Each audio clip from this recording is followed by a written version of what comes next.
Hi, everyone. Lovely to see some of your faces. We are going to get started. I assume that more people will trickle in, but we're going to get started so that we can have a nice full hour with Rabbi Kasher. I'll let him introduce himself and tell you a bit about what he's doing these days, but by way of embarrassing him, he's one of my favorite teachers, and I'm very excited that you're all here to learn with him.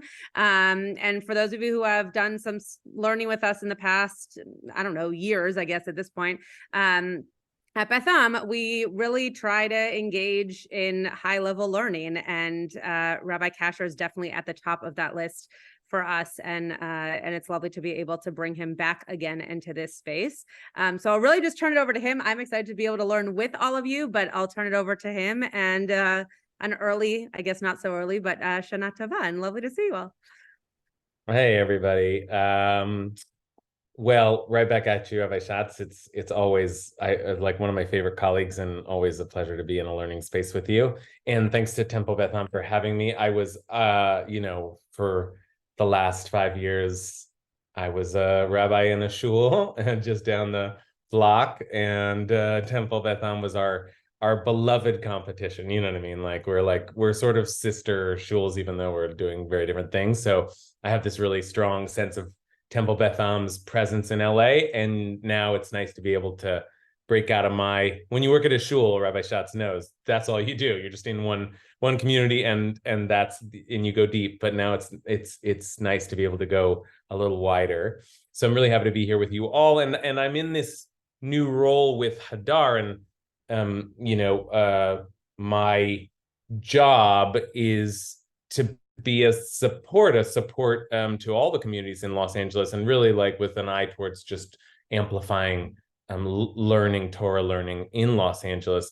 And Temple Beth Am is really sort of even more so an obvious kind of sister in all of that, because what HADAR represents is a real deep rooting in traditional Jewish study and practice, but with an egalitarian communal sensibility and inclusive communal sensibility. And Temple Beth Am obviously embodies all of those values. So it's really, really nice to be, it's not a hard sell here, in other words. But I will just say that I am part of this new organization. And if you're interested in what we're doing, first of all, there's an exciting just announcement that was made today, which is that I'm doing their weekly Devar Torah essay on the Parsha this year. So if you want to, I'm going to put some things in the chat.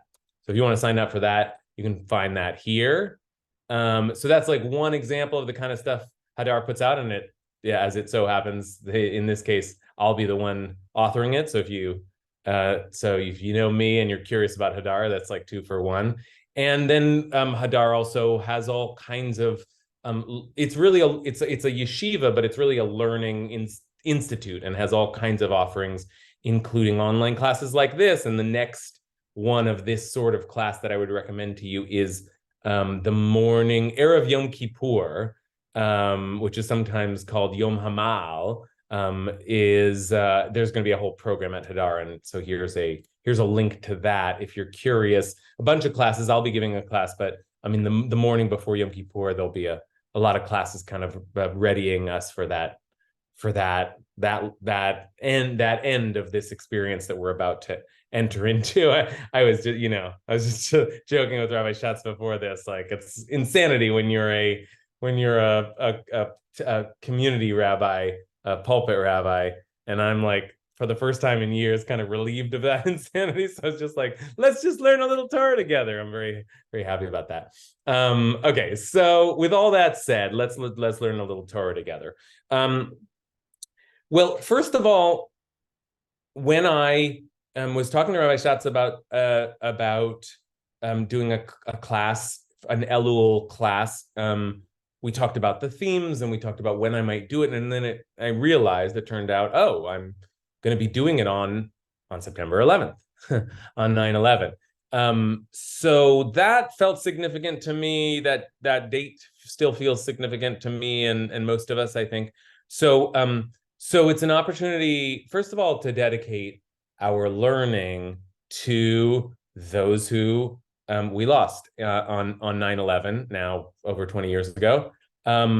And I don't know about you, but I'm like one step removed. My stepsister's biological father was in the building. So that's just one step. I didn't know anyone directly, but maybe some of you did, or maybe it's one or two steps, but we all were impacted by this.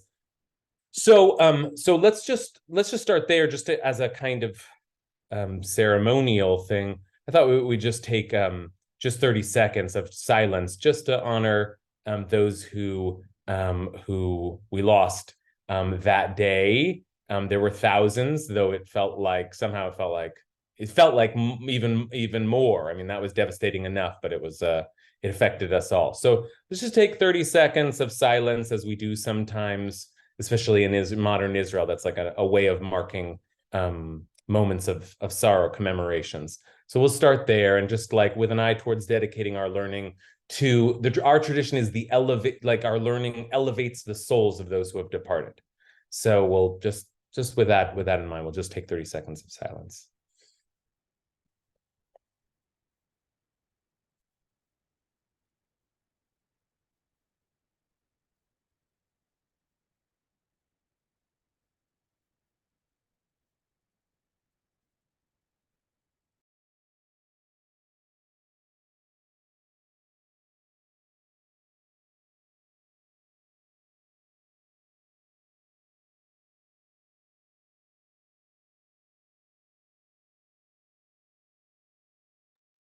All right. So I mean, it's like, 30 seconds is nothing, and yet it's actually meaningful for me anyway. We so rarely come together and just sit in silence. So in memory of those we lost. And I want to start, not just dedicate our learning to those who were killed in the attack at the World Trade Center on 9/11, but also to use that to think about something that we now have experienced again in a different way in recent years, which is this sense that there are certain events that change everything. There are certain events that change the world just feels different afterwards. And I feel like 9/11 in this country is one of those moments that we speak of now as if there's a before and an after. And one way of thinking about that is do you remember where you were on 9/11? And by the way, not everybody does. Now I hang out with 20 somethings, and they don't remember where they were, or I sometimes meet people who weren't born yet. So our relationship to time is relevant here. But let's just start ourselves kind of getting into this space of thinking about events that transform our relationship to our social reality. And why don't we just start in the chat, since we have that feature here, and just start putting into the chat, where were you when you heard what was happening on 9/11? Where were you when the Twin Towers were struck? If you remember that, put it in the chat, and we'll just sort of start to we'll have a discussion eventually. But just as we're kind of warming up here, maybe you want to just pop into the chat. I was in Israel. And that was a strange thing. I was in Israel studying in yeshiva, and I felt sort of rocketed by the news, but also very far from it. And that was a very strange feeling. And it was strange, I think, for some of us who were in California, when we had friends in New York, and their experience was very different. And then I was even out of the country. So I remember that very, very well. And I'm seeing answers come in at my office in St. Louis, at home, about to go to work in my pediatric office. Rabbi Schatz was a kid, okay? So younger than me, and remembers it, but in a different way. I was home, rushed to get my child from a Jewish preschool in the biggest preschool in the DC area, with many Israeli embassy parents. Leon was exercising with his wife, seeing patients in a clinic, in a classroom morning meeting. Just like, as you hear this, you can imagine one moment that sort of, it's like frozen in time, and everybody's memory tethers them to this to this one moment. I'll read a few more. At home with our very young children, getting them ready for school. I was in bed watching CNN. I was on a bus going uptown to my office at the Whitney Museum in New York City. Jen was in New York. And in each stop, we got little bits of news from people as they got on the bus. I was at home getting ready to leave for a federal court appearance and then turned on the TV and watched a plane crash into the second tower. I was a freshman in college in Long Island and had an early morning class with a senator who got a text, and he quickly dismissed us, and we went downstairs unaware of what was about to unfold. And that was the first text Samantha says that she'd ever seen. Oh, Samantha's here. Hi, Samantha. Nice to be learning with you. Okay, I'll read this one more. It was almost 7 a.m. on the West Coast, and I was in bed. My husband was shaving and listening to the news. He said that we had to watch. And I was wide awake for the second tower.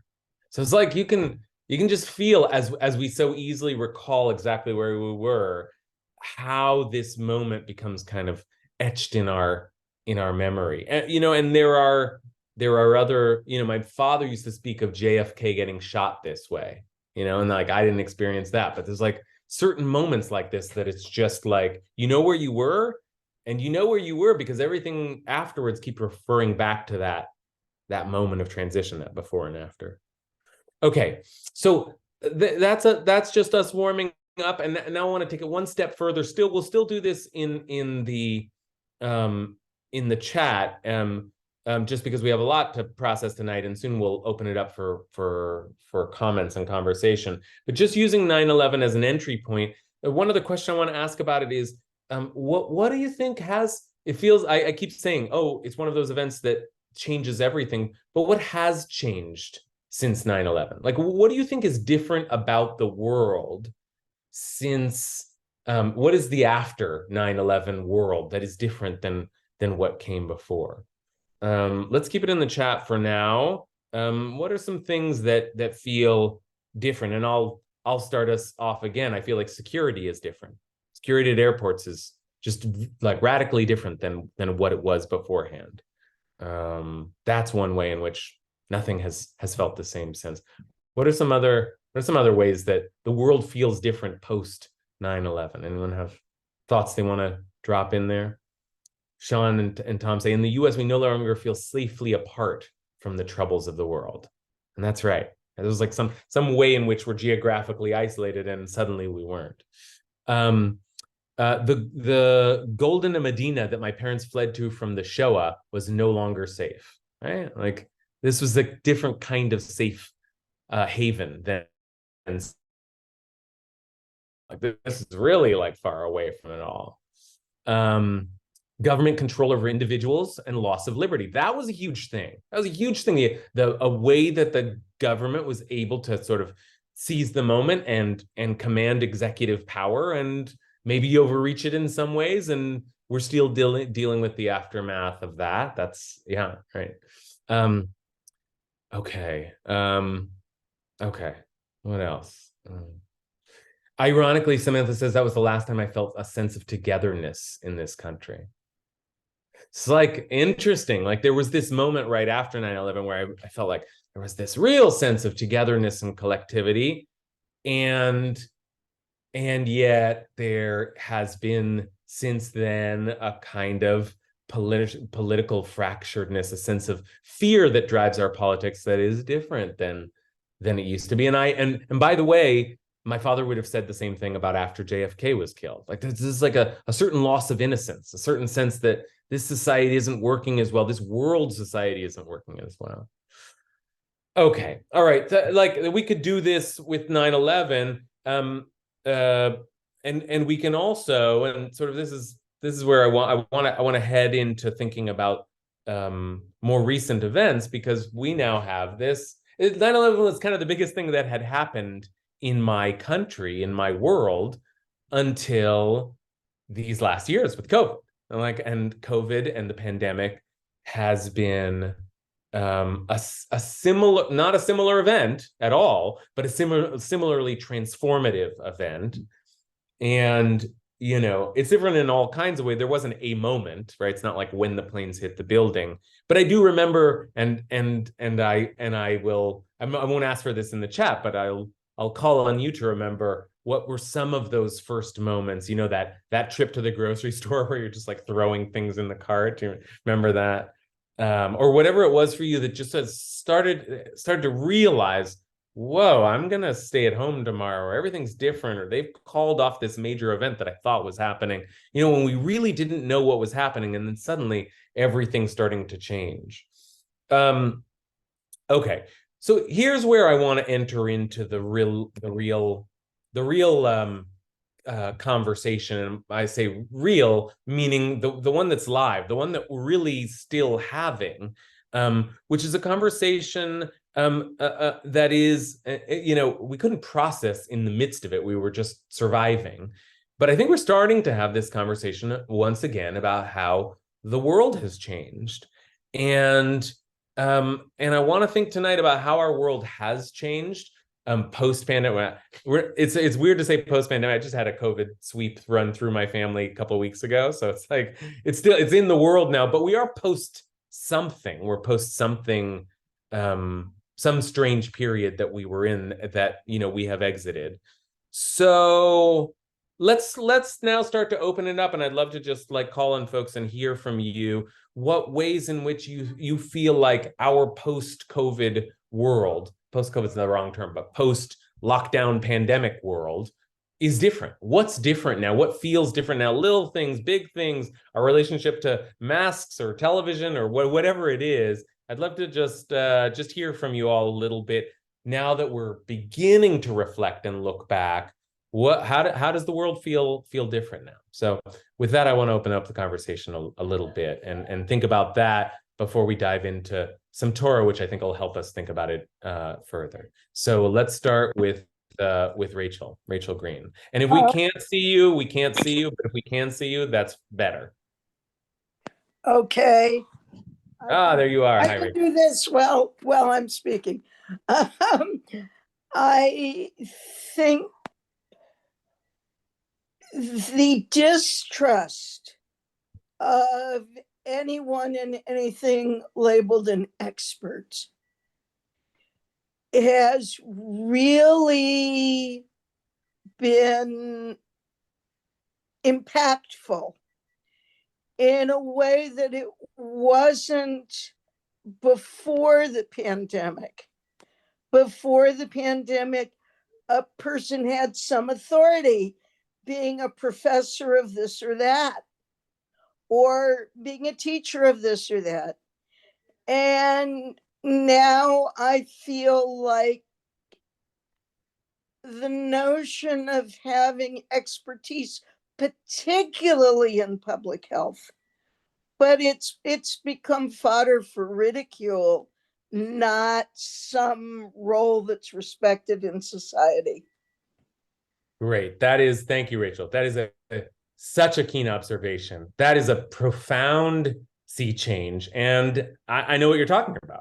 You know, our relationship to, as a society, you put it so well, because I might have said to, you know, medical experts or science, or do we trust, but to expertise in general, the idea that there are people who have studied enough and they are the authorities and they know, and we'll just listen to them because who else will we trust? That idea has there was enough debate and confusion and political charge around the debate that we sort of lost the sense of, and I felt myself during the pandemic squarely on one side of a debate, and now everything's changed so much that, you know, I even feel like, wait, what is the narrative? And, you know, I read news stories that maybe COVID was invented in a lab somewhere. And am I supposed to trust that news story? Or what is who's the expert? Where do I get my news? Like, I feel confused myself. So there's a kind of a cultural breakdown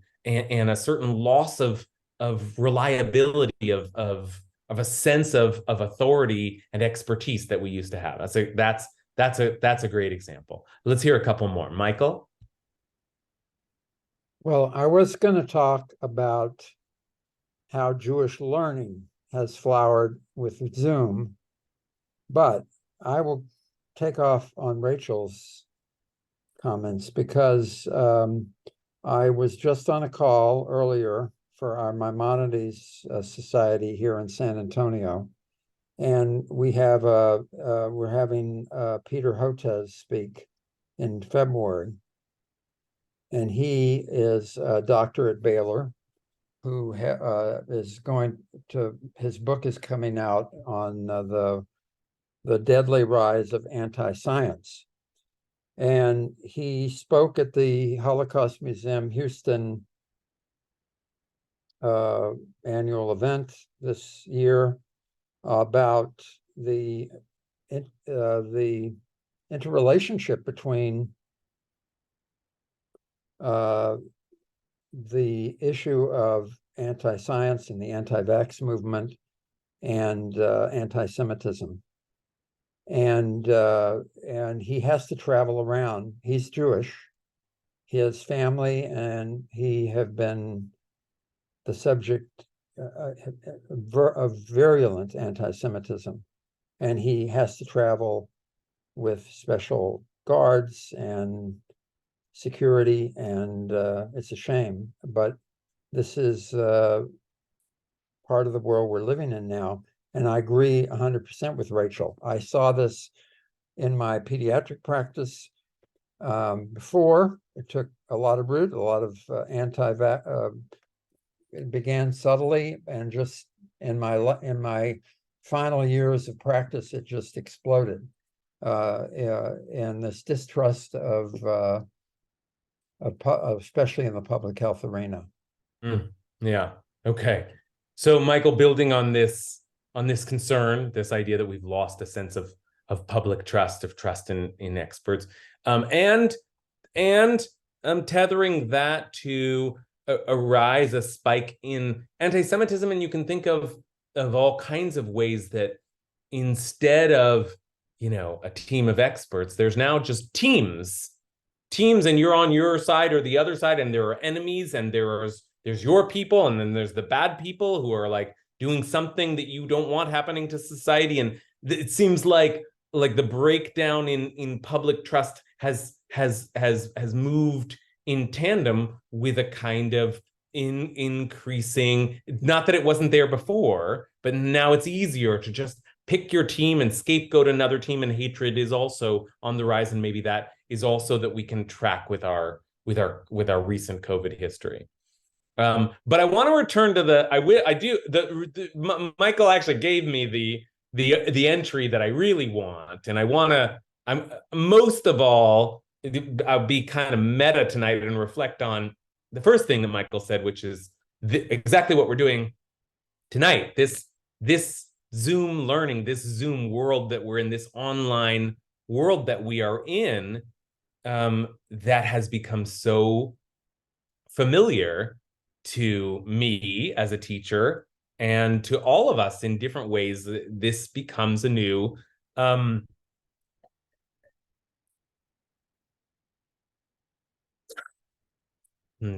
still coughing, a new form of community. And I'm here in LA.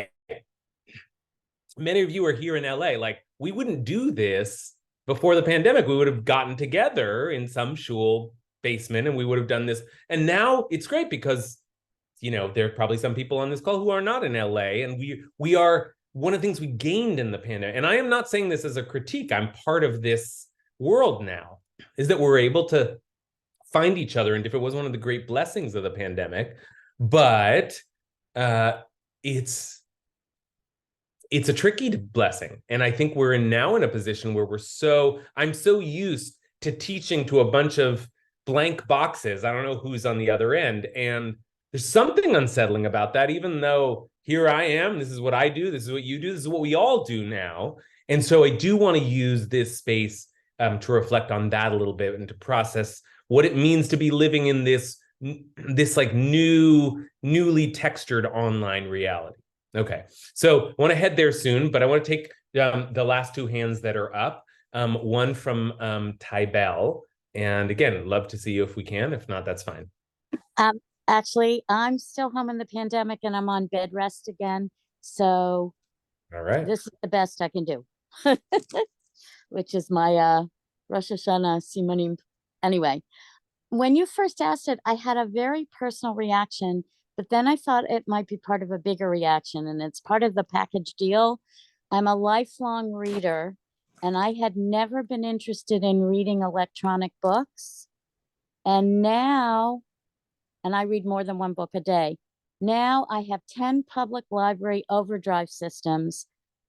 Even if I got better tomorrow, I don't think I'd really go back to physical books because I got used to searching. I don't have full use of either hand.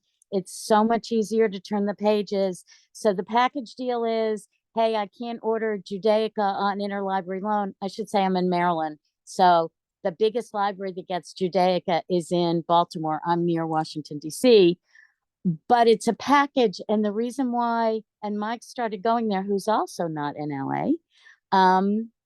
But I think that part of the package, particularly for conservative movement, is that, you know, how clergy used to joke about after leaving Zoom, it was going to be hard to give up that mute key. But now the upside of the package, I don't mean just remote, but remote, elderly, not well, traffic, kids sick, whatever, that hybrid, I think, has really changed, not just for learning, but for all of Jewish life, the landscape. Good, good. Thank you so much for adding that. Right. This is a bigger conversation than just whether we have classes on Zoom. It's like our whole, as you're putting it, our whole Jewish lives. Some question about how much of our Jewish lives can be teleported through a screen. And more than our whole Jewish lives, the library, my yoga classes. I take like most of my yoga classes now online. And it used to be the thing was to be in a studio. You had to be there with the teacher. And it's like, yeah, that's better, but it's so much more convenient for me not to drive across town. So all the features of our lives that are broadcastable have shifted dramatically. And I want to begin to ask the question, and soon we'll do so using some of the wisdom that the rabbis have on this subject. I want to begin to ask the question, okay, things have changed, everything's changed, certain things change our reality. Now, do we want to go back to the way things were, or are we okay with the changes that we've now inherited? Okay, let's just take one more comment. Someone Samantha had a hand up. Hi. Samantha, and it's speaking of like the advantages. Samantha's like someone I've only spoken to on the phone who lives in Florida, but now we're like learning together. So it's like this is a good feature of. So it's like there's good to come from all of this change. But yeah, please.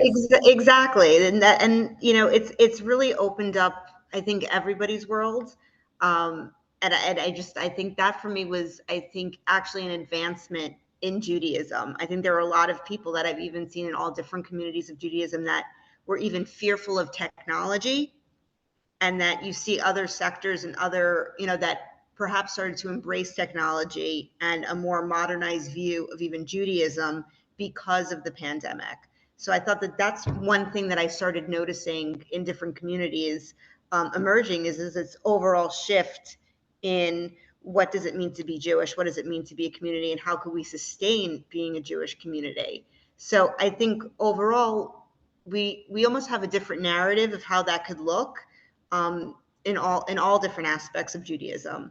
So that's something that I've noted, because there was definitely, you know, at first it'd be like Orthodox would never consider blah, blah, blah. And then all of a sudden, you know, you could do, you know, Eicha on Zoom, and you could do that. So, you know, people that were originally very hesitant towards embracing maybe new ways of thinking and engaging, my hope would be that that's almost maybe going to be a catalyst for a more modern approach to how we could connect to Judaism.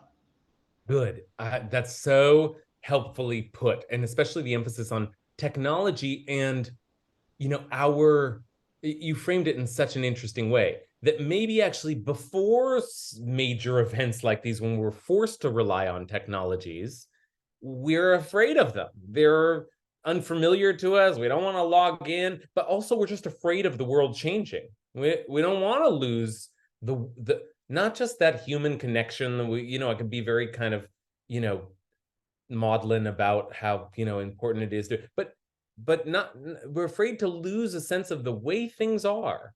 And just like, this is the way things are. But the truth is the world's always changing. And sometimes we need to be pushed through into the next. So there's another way of looking at these sorts of changes, which is that not that that we lose things, but actually that we gain a courage, a comfort, a willingness to move into the future. Okay, so this is great. So I want to keep all of these themes in mind, and especially the big questions about where we are at as a community and how we are relying on these new structures that we've developed after the pandemic.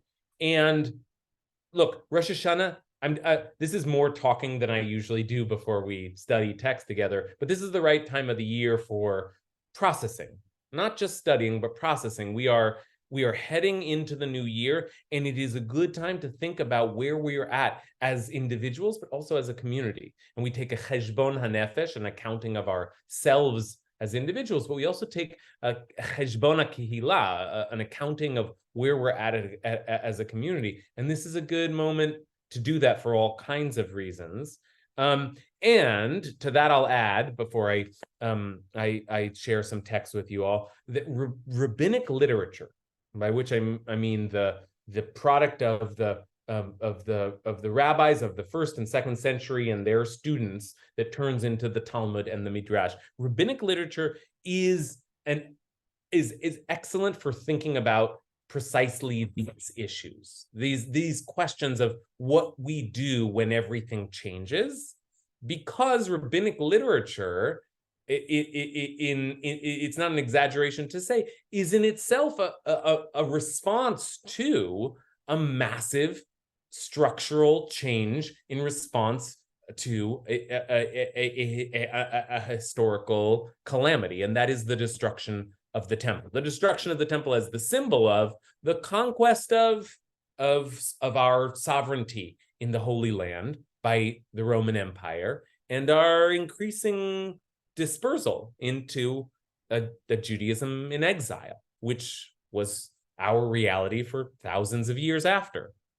So the rabbis knew what it meant for the world to change, and what rabbinic literature is, among other things, is an attempt to grapple with that change and to think about what will it mean now to live in a post-temple world, just like we're living in a post-9/11 world, just like we're living in a post-COVID world. What does it mean to live in a post-temple world?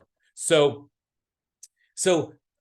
all of those sorts of events we can sort of think of in the same space, but I wanted us to do it by looking at how the rabbis responded to some of the changes they were going through, and to see what do we think of the moves they made to change things, and whether or not they wanted to go back to the way things were, whether or not they could go back to the way things were, as we are asking these same questions.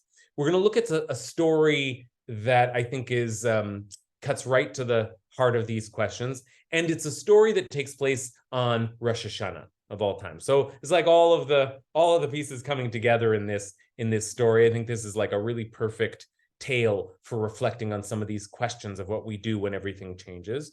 And the story is a story that takes place on Rosh Hashanah and stars really one of the stars of rabbinic Judaism, and that is Rabbi Yochanan ben Zakkai. Rabbi Yochanan ben Zakkai is a critical figure because he was there during the destruction of the temple, and not only there, but he managed to negotiate with the new emperor.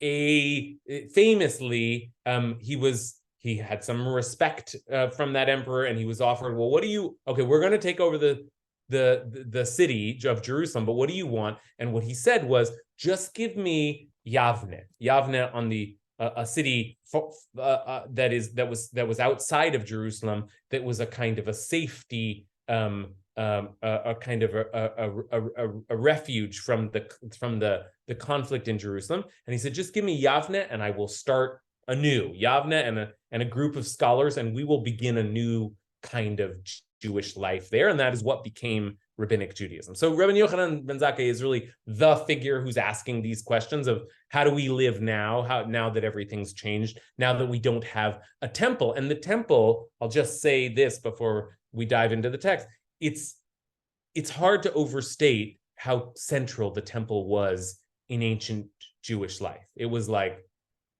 it was the place where we connected to God, but it was also the place where the court sat nearby the temple, and all of the authorities of ancient Israel were located in the same space. So it was like the Vatican and the White House and the Pentagon and everything just like all in one, and then it's gone.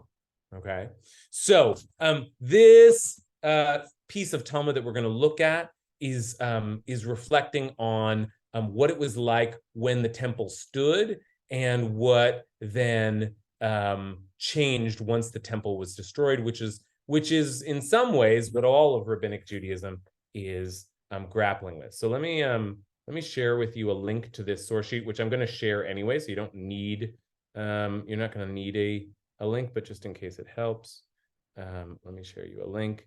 And yeah, okay, so that's the source sheet we're going to use tonight. We're going to look at this story that begins with a law, okay, and then the law is debated, and then a story is told. And as we take those steps, we're also taking steps and deeper steps into layers of the Talmud, because the first layer of the Talmud, the earliest layer of the Talmud, is the Mishnah, and the Mishnah is usually presenting us with laws. Sometimes there's a debate even in the Mishnah, so we'll see that. And then the Talmud is a kind of commentary and reflection on the laws of the Mishnah, which can include stories to illustrate the point. So we're going to see all of that tonight. So let's begin, and I'll share my screen, like I said. And here we are. Okay, so the Mishnah begins with this law, and it's a law that is relevant as the Mishnah presents it in all times, before the temple was destroyed and after the temple was destroyed. In all times, there was a question of what you do when Rosh Hashanah falls out the first day on Shabbat, as it does this year, okay? And the question is, do you blow the shofar? Now, should be a no-brainer. Of course you blow the shofar. It's Rosh Hashanah. You have to blow the shofar. But as you're going to see, it's a question that ends up being debated. Okay. Yom Tov Shel Rosh Hashanah shechal liyot b'Shabbat. When the holiday of Rosh Hashanah fell on Shabbat, back in the old days, the good old days, b'mikdash hayutokin, in the great temple, they would blow the shofar, aval lo b'medina, okay, but not in the rest of the country. Okay. Now that's the first point. And the question is, why? Why would they own, when Rosh Hashanah fell out on Shabbat, why would they blow the shofar in the temple, but not in the rest of the country?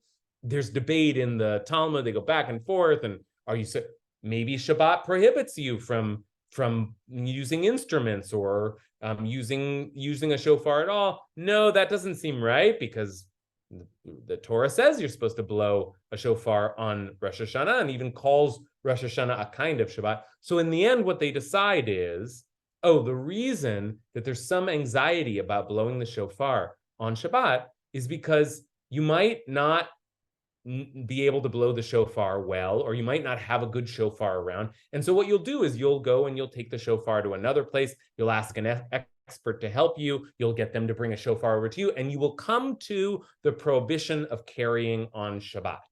You're not supposed to carry. You can blow a shofar on Shabbat, but you're not supposed to carry on Shabbat. Okay?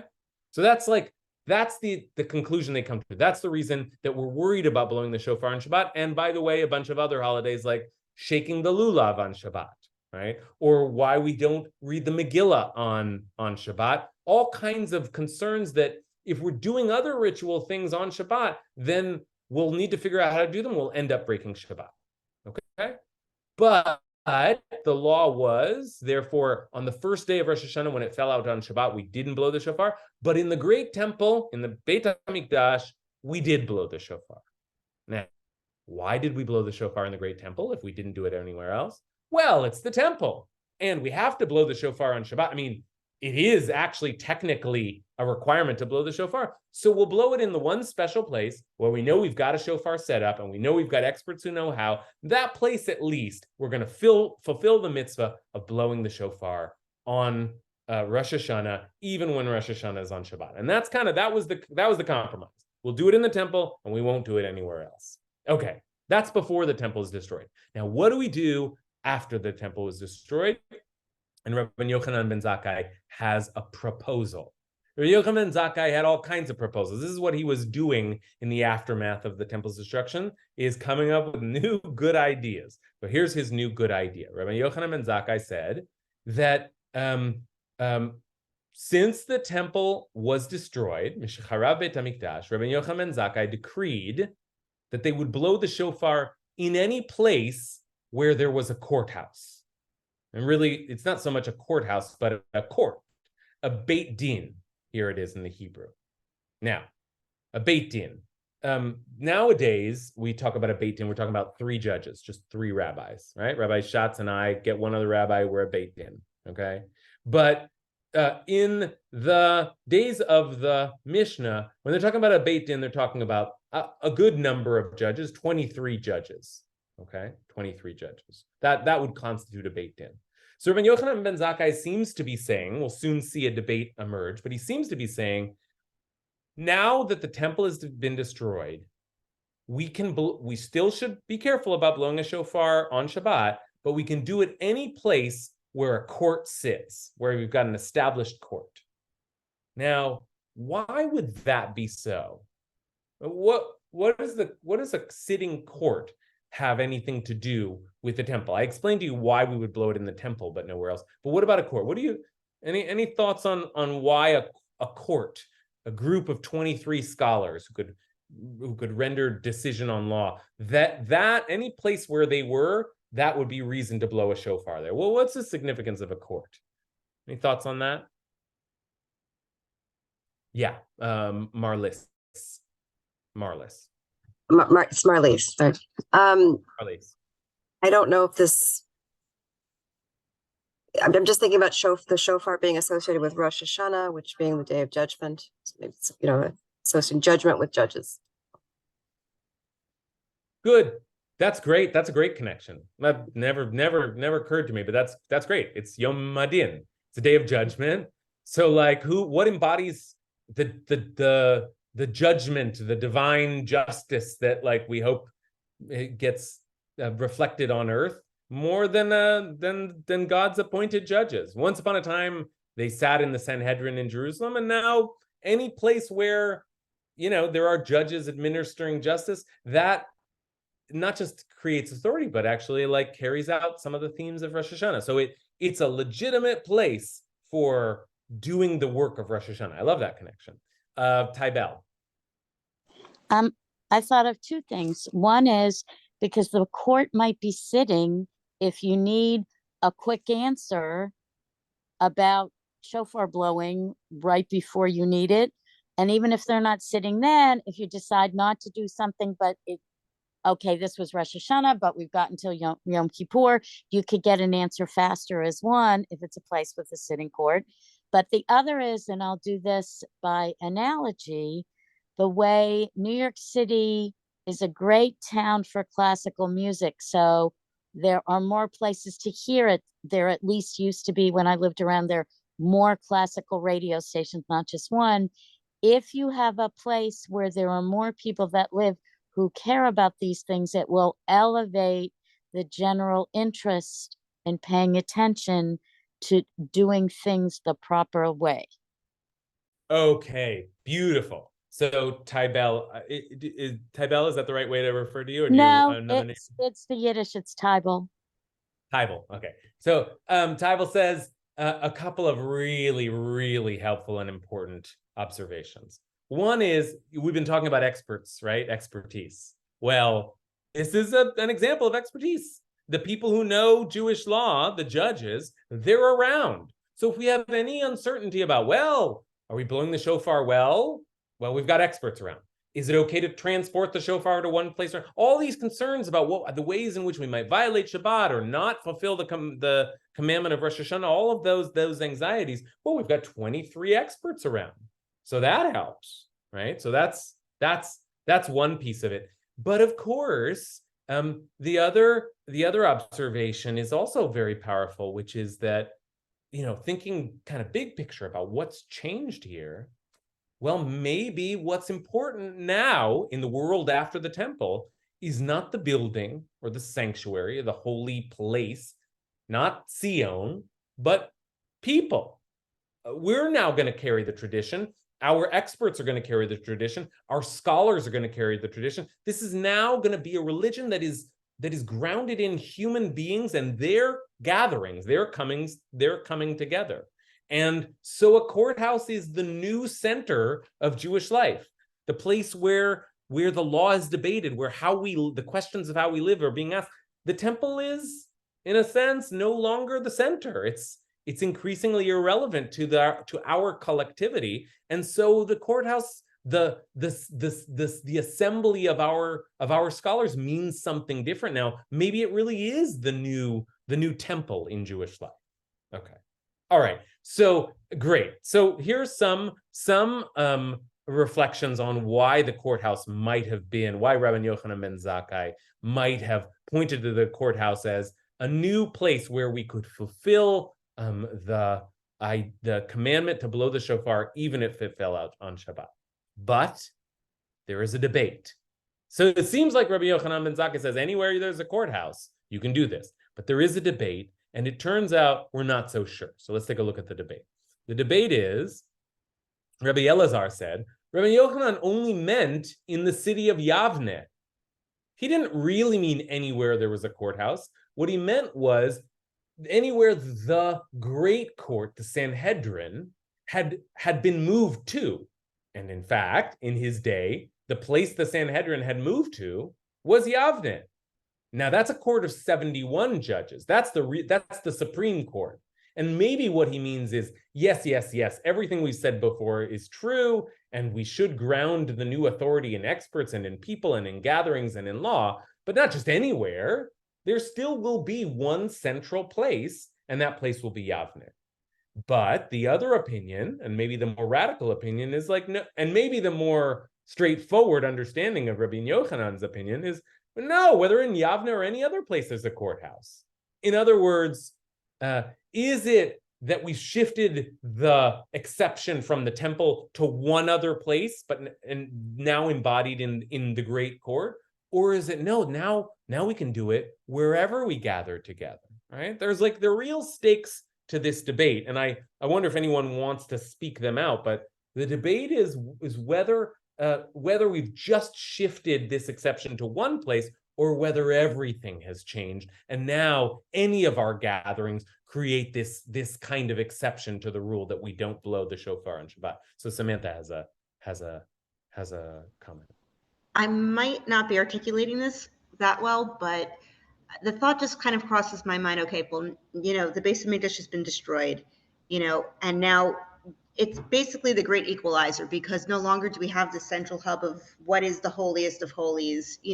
Where it's all part of us. It's part of Bnei Israel. It belongs to all of Bnei Israel right now. It's not about being holy only when you have a korban at the Beis Hamikdash. Now with the onus is on you to do it wherever. So for me, I always looked at that as a period of transition for the Jewish people, where now everybody's on the same madriga.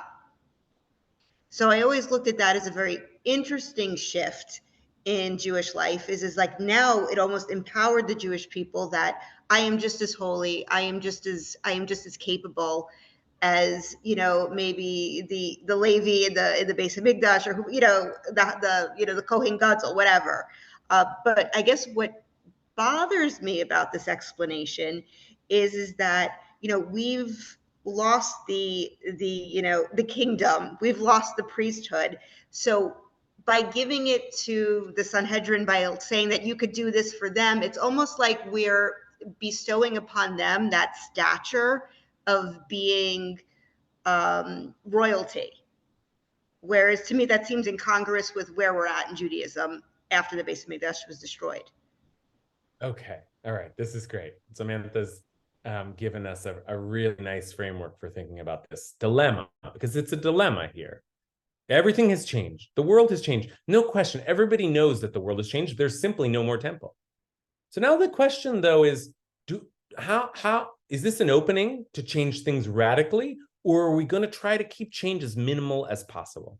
That is, it's already quite radical. And we, Tybal was talking about this idea that we move from an institution with a structure and a building and a sacred space to now just a gathering of scholars. That's a sea change. But do we want to try to limit the disruption, the change, by saying we will put it in one place, and yes, things have changed, and yes, we acknowledge that now we do things in a different way, but we're going to still preserve this idea that it is an exception and it's not just a free-for-all? Or is it more radical than that? Are we saying that now that there's no more temple, everything has changed, and actually we can build Judaism anywhere that we are? Anytime that we get together and we really analyze and judge and think and process our religion, it's an entirely new landscape. And it's in that sense, an entirely new religion. And maybe any three people can get together and blow the shofar, because let's write new rules. Let's think about this in an entirely new way, because Judaism is fundamentally different and we just have to get used to it. So there's real stakes to that debate. We all agree that there's a change after the temple's destruction, but is it as little change as possible, or is it as much change as possible? Those are some of the stakes here. Rabbi Schatz. This might be where you're going, so I'm sorry if I'm stealing your thunder, but I think there's also, and you and I talked a lot about this during the pandemic as professionals in the world. In the world of Judaism, there was also this debate around how much are we keeping holy in our own community, and how much does it become diffuse by having it on TV, so to speak, right? And yes, of course, there are people who have now found out about different organizations and become part of the learning and part of the experience of those holy moments. But as we all know, as soon as something is out in the world in a big way, it's harder to bring it back. And so with the blowing of the shofar, does the added caveat here of having it be in a more broad space or in a more general area make it less, I don't want to say holy, but less focused in on what its use was primarily for? Good. All right, that's exactly right. And you have been my sort of thought partner through these last years, so you're right to reference conversations we've had where we've been thinking about exactly these things and worrying about exactly these things and really unsure.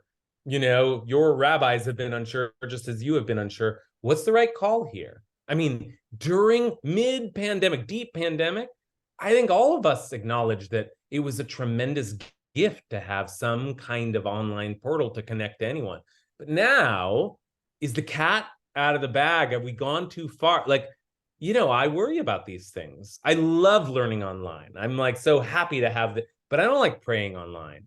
And but some of you do like praying online. Some of you, we all have different lines that we would draw on. How far is too far? And Rabbi Schatz raises this question, which is also the critical, one of the critical questions here, which is whether you draw the line here or there. Once the line has been drawn, can it really be pushed back? Are we really able to go back? Okay. And with that, I want to take some of the comments that are up, but I want to give you the last piece of this Talmud, the story piece of this discussion in the Talmud, because this story piece deals with exactly the question that Rabbi Schatz has just raised: is can we walk it back once we've walked it forward? And I just want you to see Rabbi Yochanan ben Zakkai in his full display of his radical of his kind of radical game-changing authority here. And just to give you a sense of what it means to move something forward and then not be able to move it back. This is the Talmud's reflection on the Mishnah's uncertainty here. So just take a look at this. This is funny story, but also I think a deeply relevant one. Okay, so since the temple was destroyed, Rabbi Yochanan ben Zakkai decreed. Well, how did that happen? What was the story where he first made this move? Where did he decree? And this is the story. Tana Rabban and the rabbis taught, once Rosh Hashanah fell on Shabbat after the temple had been destroyed, and people gathered together from all the cities. So they don't know what to do. We used to only blow shofar in the temple. But Rabbi Yochanan ben Zakkai said to the elders of the community, Nitka, let's blow the shofar. And that must have hit the crowd like, whoa, can you really do that? Are we really allowed to do that? Can you really pray on Zoom? I mean, what's going to happen here? Is this going to change everything? So they said, shouldn't we deliberate and render an official judgment first? This is like a long paraphrase of what they said, which is just nadun. Let's make a judgment first. Let's consider the law. Let's rule first. Let's not do what is in front of us now. We have to sit and think about it. And Rabbi Yochanan said, we'll blow the shofar, and then afterwards we'll decide what the law is. Okay, let's just, for now, it's Rosh Hashanah. We don't have time for that. Let's blow the shofar. So they did. After the shofar was blown, they said, okay, nadun, now let's sit down and figure out what the law should be. And then Rabbi Yochanan says something that fits, I think, into the category of what we call in legal discourse precedent, but it's quite an aggressive use of precedent here. He says, Kfar nishma kerem b'Yavne, the horn has already been sounded in Yavna. Ve'ein meshivin la'achar maseh, and we can't go back on what's already done. Okay, so that's the story. Is that Rabbi Yochanan one day proposed that they do this, and everybody's understanding was, okay, we'll do it for this one time, and then we'll process afterwards. Is it good to pray on Zoom? And we'll figure it out afterwards whether all of these permissions that we've given can be walked back or not. And once it's happened, Rabbi Yochanan ben Zakkai says, what are you kidding me? Like next year, we're not going to blow the shofar in Yavna? This is the new tradition. Give me a break. We've changed everything.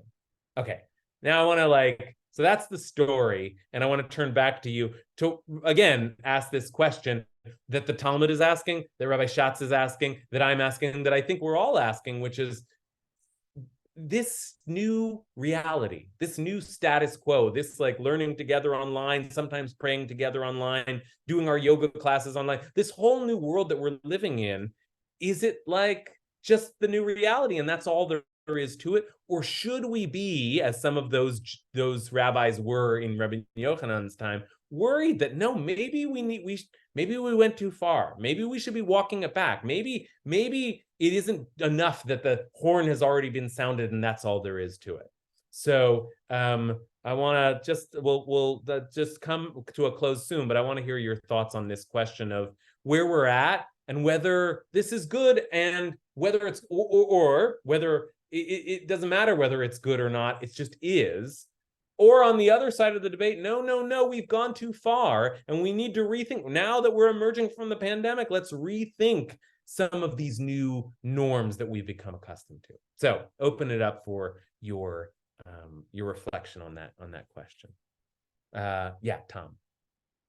I don't have an answer, but I have an observation, which is that it feels like in this story, and also definitely in this Zoom discussion, there's an inside group and an outside group. If there were people who were regularly davening together in person before the pandemic, then they might feel we want to get back to what we had before. And if there were people who were homebound or just didn't go because it was inconvenient, but during the pandemic, they started davening, or during, after the temple, they heard the shofar one time, then then the new people are well, yeah, this is it. Yeah, this is, and the old people are let's go back to the other way. So sometimes it has to do with what your experience is. And I think I'm hearing actually those debates happening now. There are people who are homebound who are no, don't go back. Don't go back to just doing it in person, because then you're leaving me out. I won't restate it because you said it so well. That is definitely one of the tensions that we're grappling with here. Yeah, beautiful. Lillian and Steve. Hi, Rabbi Kasher. This is terrific. Really great studying, and it's wonderful to be here with all of our friends and community. I was thinking about the rabbis, and I was wondering if some of them wanted this to happen before the temple was destroyed, if they had an inkling about this. And I was thinking about, as a physician, I've wanted telehealth for decades, and we couldn't make it happen. The government wouldn't support it. They wouldn't pay for it. And people couldn't come in to see us. Now, all of a sudden, there's telehealth. There is no going back. There's just no going back. So what COVID did was sort of put a rocket ship on change that really needed to happen. And there were shackles on it. So I'm wondering if the rabbis in that time were already feeling the desire to be at Yavne, to be in the Golan Heights, to be all over the country, and to be with people. Such a great question, such an important question here, and I think that's one way of looking at what Rabbi Yochanan ben Zakkai is up to. Is maybe after all, the rabbis represent the folks who loved sitting around and talking about the law and learning and processing and judge. They were the court people. They weren't the priests. And maybe even in the days of the priests, they were already thinking, oh my gosh, this has gotten so antiquated. This priestly system is so corrupt. We really should be moving Judaism forward into a new era. And then suddenly the world forces it. And it's like, well, let's seize this opportunity because we knew that we were heading this way all along. And I think the way you're framing it, Lillian, is exactly right. Maybe that's true for us as well. And there was a suggestion about this earlier that maybe we have a fear of technology, we have a fear of a new landscape, but this is where we're headed. And so there's something I want to say a little bit like conniving and not cynical, but certainly strategic about Rabbi Yochanan ben Zakkai's move. Maybe it wasn't just like, what do we do now? The temple's been destroyed, but this is the moment and we're moving forward. I think that's a very plausible reading here. Carl Sunshine. You there, Carl? Yes, oh, I am here. On the question of can one go back to a previous circumstances, I think it depends a lot on how you've set up the experiment, the new trial.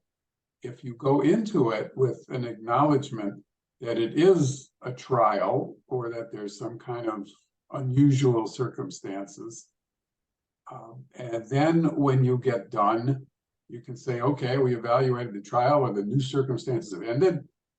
We're deciding to go back. It wasn't a good thing.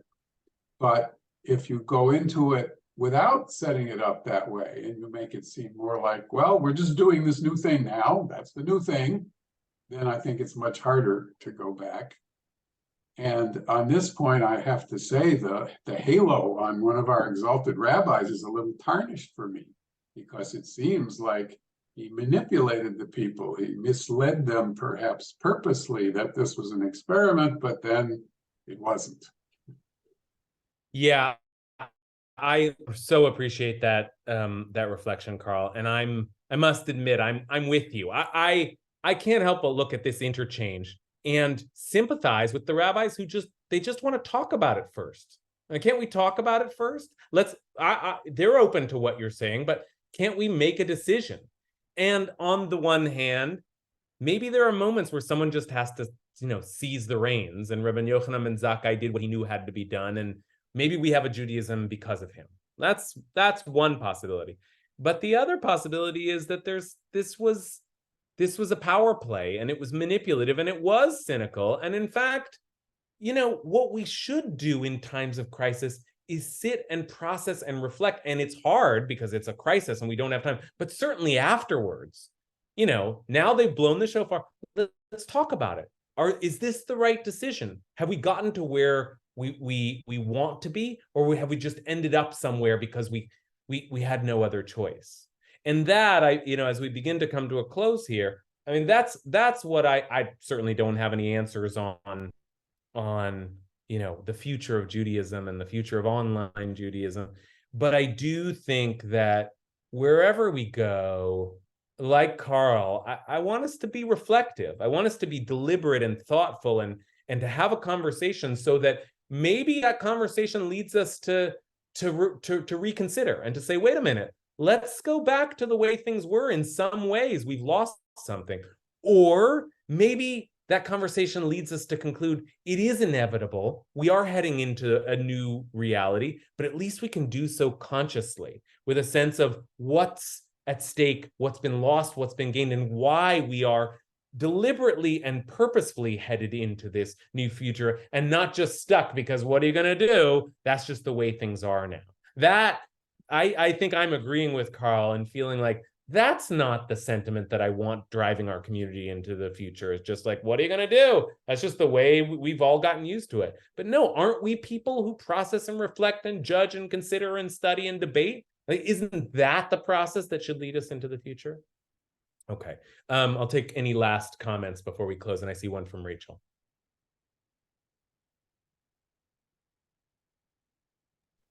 Okay, here I am. I think what is sticking in my craw about this great discussion and analysis, and my agreement with the sense that, yes, we should be reflective and deliberative in making this decision, is Rabbi Yohanan ben Zakkai blew the shofar on Shabbat. And these days we don't. And right. There's something really like those two facts don't fit together. You are exactly right, Rachel, and I'm so glad you mentioned it because it shouldn't go unmentioned in our conversation. We don't blow the shofar on Shabbat. We don't do that nowadays, or at least many Jewish communities have gone back to the practice of not blowing the shofar on Shabbat, and there's a deep irony there.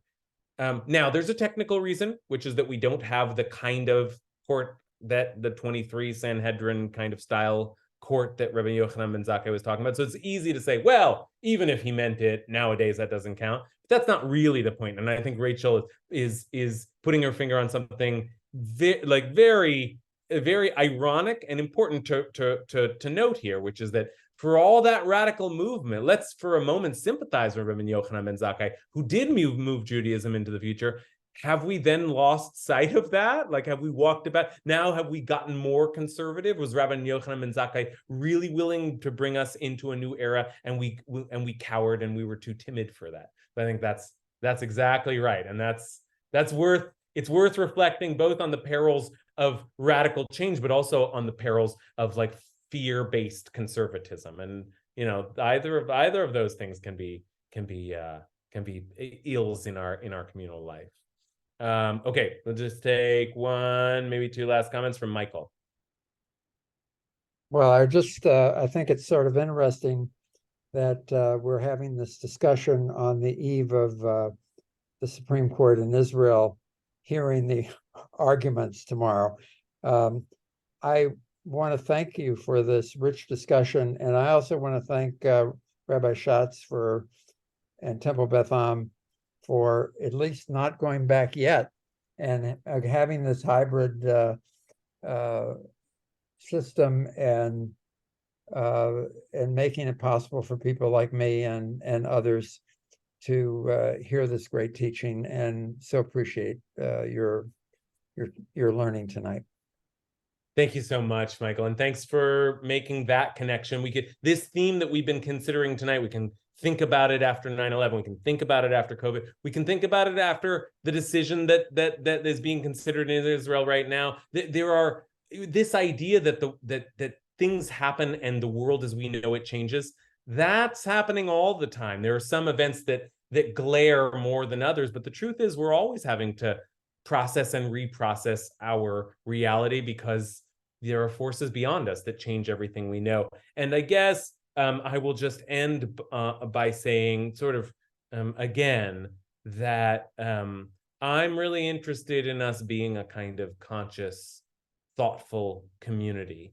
And this time of year is a time in which we are really deliberate and thoughtful and careful about our personal, interpersonal, individual, religious, spiritual, ethical lives.